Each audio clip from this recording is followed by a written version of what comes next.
Você já ouviu falar na plataforma Tinder, né? Uma plataforma de relacionamentos, onde lá você pode conhecer novas pessoas, talvez encontrar a sua alma gêmea, a outra metade da laranja, ou pelo menos marcar um date, achar alguém pra conversar. Um brasileiro, ele alcançou a marca de 55 mil matches no Tinder. Isso teve tanta repercussão que ele foi até no Caldeirão do Hulk pra falar sobre isso. E aí ele pensou, não é todo dia que alguém alcança 55 mil matches. Vou registrar isso no livro dos recordes. Isso é um recorde mundial? Porém, o que esse brasileiro não esperava é que poucos dias depois, essa mesma conta que estaria dando fama a ele, estaria sendo responsável por fazer com que ele recebesse convites para ir para televisão e etc., essa conta ela seria banida, desativada da plataforma Tinder. E é a partir daí que se inicia uma batalha judicial desse brasileiro contra o Tinder. E é justamente sobre esse case que a gente vai falar hoje. Esse case, ele tem diversas particularidades e pontos bem interessantes, que se você tem rede social, tem qualquer uma das plataformas, isso é muito importante que você saiba. Principalmente se você usa qualquer uma dessas plataformas, Instagram, TikTok Shop, etc., como uma forma de comércio, ou você usa de forma profissional. Porque tem alguns detalhes específicos da lei, principalmente do Marco Civil da Internet, que eu vou falar para vocês no dia de hoje, que não foram observados nesse processo e que mudaram completamente o desfecho final desse case. Então a gente vai falar sobre todas essas minúcias, sobre todos esses detalhes que estão diretamente conectados com a disciplina de Direito Digital. Mas antes disso, se você não me conhece, eu me chamo Isadora Stefânio, eu sou advogada, mestre em Direito, professora universitária de Direito Digital e tem mais de 7 anos que eu pesquiso e estudo como Direito e Tecnologia se conectam. E eu trago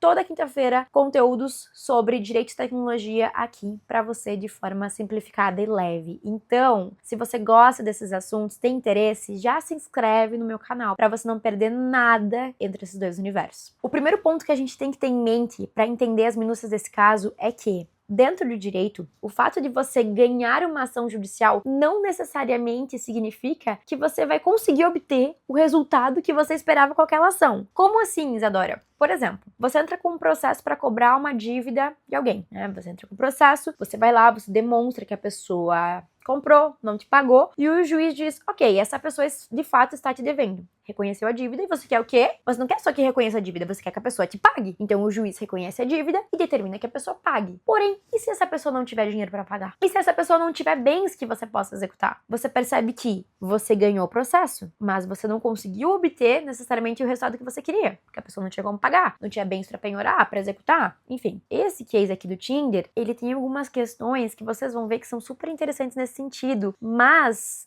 nesse caso, elas estão diretamente conectadas com uma inobservância de um detalhe bem importante do Marco Civil da Internet. A gente vai passar primeiro a entender quais foram as teses levantadas pelo autor, quais foram as teses levantadas pela réu, ou seja, pelo Tinder, e o que o juiz entendeu nesse caso. O que o autor queria. De modo geral, o objetivo principal da ação era a reativação da conta. Por quê? O que aconteceu? O que ele relata nos fatos? Que ele simplesmente, um belo dia, abriu o aplicativo e quando ele viu, tinha simplesmente uma mensagem dizendo: sua conta foi banida, sua conta foi desabilitada porque você infringiu os termos de uso, as políticas da plataforma. E ele não conseguiu ali nenhuma forma de contatar a plataforma, entrar com algum recurso, solicitar uma revisão. Simplesmente a conta foi desabilitada e aparecia aquele aviso para ele. Então ele não viu outra alternativa senão entrar via judicial para solicitar essa reativação da conta. Então o pedido principal dele era essa reativação. Ele inclusive na inicial ele faz um pedido de tutela de urgência, ou seja, para que antes de o juiz julgar o processo inteiro, que ele reative a conta, porque era algo que ele precisava de imediato, porque toda a fama que ele estava tendo, os convites que eles estavam recebendo, estavam diretamente atrelados com essa conta. Essa conta está desativada, essa conta não existe mais, como que ele vai comprovar os 55 mil matches? Então você percebe que se perde um pouco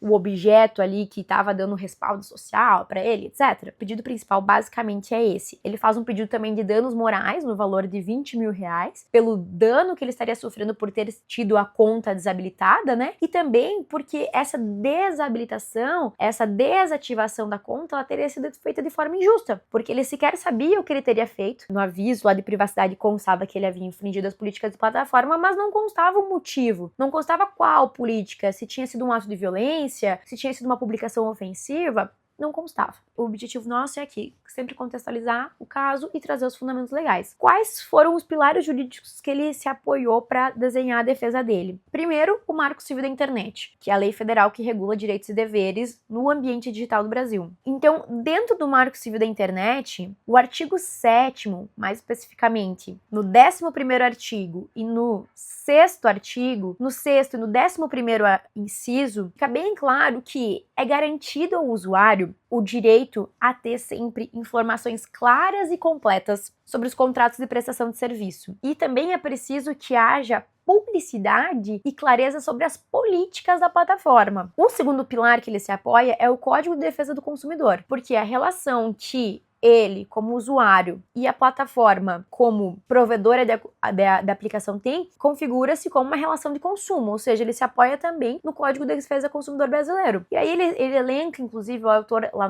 na inicial dele, o artigo 6º, inciso 3º do Código de Defesa do Consumidor, que garante ao consumidor o direito à informação adequada e clara sobre os serviços que ele consome, e também se apoia no artigo 14 do CDC, que trata da responsabilidade do fornecedor por falha na prestação de serviço, porque ele aponta que, ok, foi desabilitada sem nenhum motivo, porque o que ele fala assim, ok, minha conta está sendo banida aqui da plataforma, porque eu feri as políticas da plataforma, os termos de uso. Mas qual política? Qual termo de uso? E outra, ele estabelece que não houve nenhuma notificação prévia para ele de que ele teria feito algo errado ali dentro, que ele não teve o direito sequer de resposta para dizer, olha, não foi bem assim, essa publicação não tinha esse objetivo, não é bem isso que vocês estão interpretando. E, inclusive, eles se amparam no artigo 187 do Código Civil, dizendo que aqui houve um abuso no exercício de direito.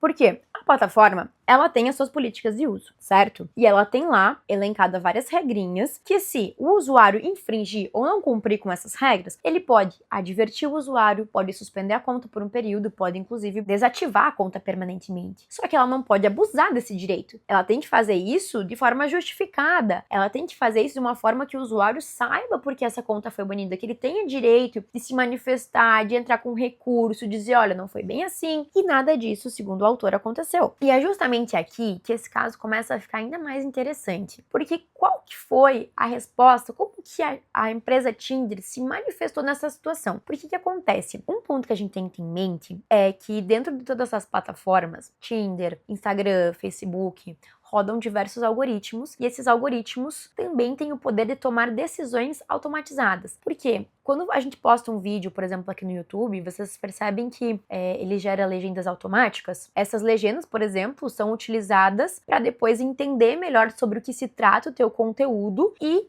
para que o algoritmo entregue esse vídeo para pessoas que tenham interesse nesse tipo de conteúdo. E esse tipo de leitura que os algoritmos fazem sobre cada conteúdo, vídeo e imagem, também serve para identificar se, por exemplo, esse conteúdo fere as políticas da plataforma. Então, muitas vezes, o algoritmo, ele olha uma imagem, um texto, e ele identifica que, ok, de acordo com a minha base de dados, com os cálculos aqui, isso fere as políticas e suspende a conta. Só que nem sempre essa decisão está correta, porque lembrem-se, isso é uma decisão automatizada, nem sempre passa por uma revisão humana. A gente sabe se passou por uma revisão humana? Nem sempre. A gente não tem essa clareza perante as plataformas. Bom, mas aí qual foi a resposta da empresa Tinder perante essa situação? Primeiro ponto, eles deixam bem claro que o Tinder é uma plataforma que ela é diferente das outras plataformas como o Facebook, TikTok, Instagram, que você tem publicações públicas, que as outras pessoas podem ver. Eles dizem que tudo que acontece na plataforma fica na plataforma, entre os dois usuários. Falam que eles prezam muito pelo sigilo da comunicação, ou seja, as mensagens trocadas entre os usuários são sigilosos. E eles, inclusive, se apoiam no artigo 10 do Marco Civil da Internet, dizendo que esse sigilo deve ser protegido. Além de eles prezarem pelo sigilo, existem regras básicas de convivência dentro aí da plataforma que os usuários devem seguir, de modo que nessas conversas eles não ofendam a outra pessoa, não façam qualquer coisa que possa infringir os direitos dessa outra pessoa, porque a partir do momento que uma pessoa descumpre as regras da plataforma ou não segue essas boas regras de convivência, ela pode ser penalizada, tendo inclusive sua conta suspensa. A Tinder, ela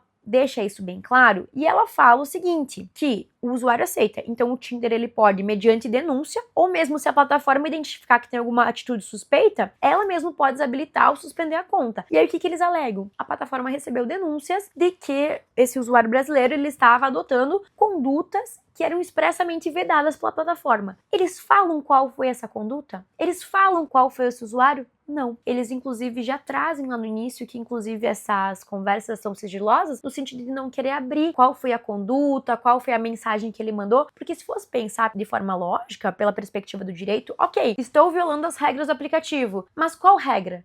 Eles não falam, eles só falam que adotou uma conduta que era vedada pelas políticas e por isso ele estava tendo a sua conta desabilitada. E que isso era legítimo. Só que aqui, veja, se colocando na posição do usuário, do que ele vai se defender? Qual foi a política? Foi uma mensagem em tom ameaçador? Uma mensagem ofensiva, abusiva? Ele estava extorquindo alguém? Então eles não abrem isso. Não abrem qual seria a atitude. Até porque, será que essa medida adotada que foi desabilitar permanentemente a conta era proporcional à atitude dele? Porque existem penalidades diferentes para cada tipo de situação. E aqui entra um dos pontos, eu acho que é o ponto principal que você precisa entender desse vídeo. O autor, ele queria reativar a conta, né?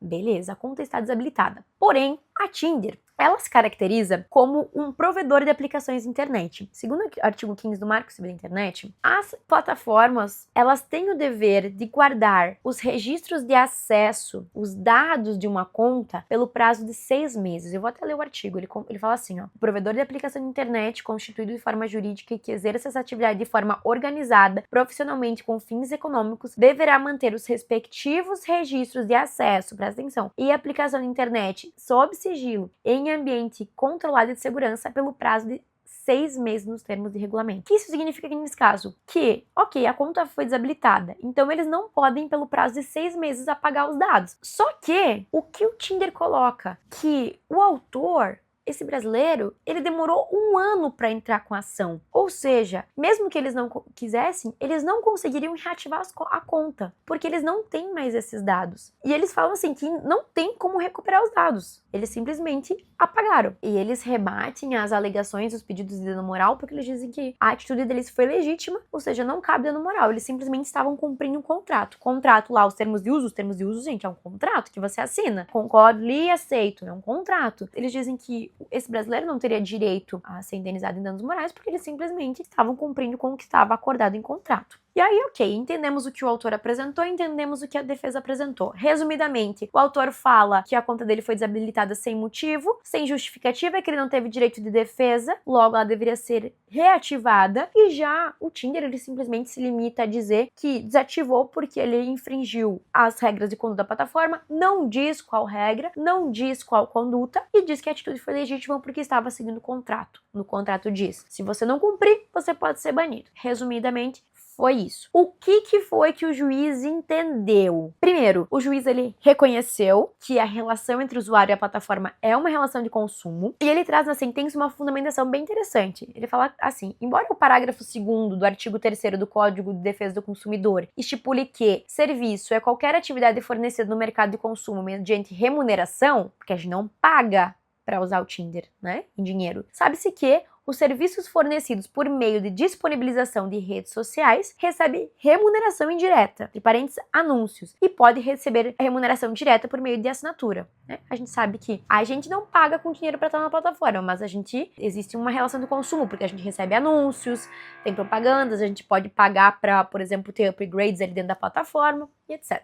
É uma relação de consumo, foi isso que o juiz entendeu. Isso é algo que já é um consenso entre os tribunais. Primeiro, por que é interessante entender que se aplica uma relação de consumo? Porque, considerando que se aplica o Código de Defesa do Consumidor, nesse caso, o ônus da prova pode ser invertido em favor do consumidor, porque se entende, de acordo com o CDC, que o consumidor ele é sempre hipossuficiente, ou seja, ele não tem as mesmas condições de produzir prova tal qual uma empresa grande como o Tinder. Então, o ônus de provar que essa desativação ela foi de fato justa e etc, como eles dizem, recairia nesse caso para o Tinder, e foi o que aconteceu aqui. Então, o juiz deferiu a inversão do ônus da prova, dizendo que sim, de fato, o consumidor aquele é hipossuficiente, então quem tem que provar que de fato a atitude foi justa é você, Tinder. O Tinder que tinha que demonstrar que o banimento foi justo. Ele inclusive constou na sentença isso aqui, ó. A requerida sustenta que o banimento decorreu de violação pelo autor dos termos de uso e das regras da comunidade da plataforma, e que o contrato expressamente prevê a possibilidade de cancelamento sem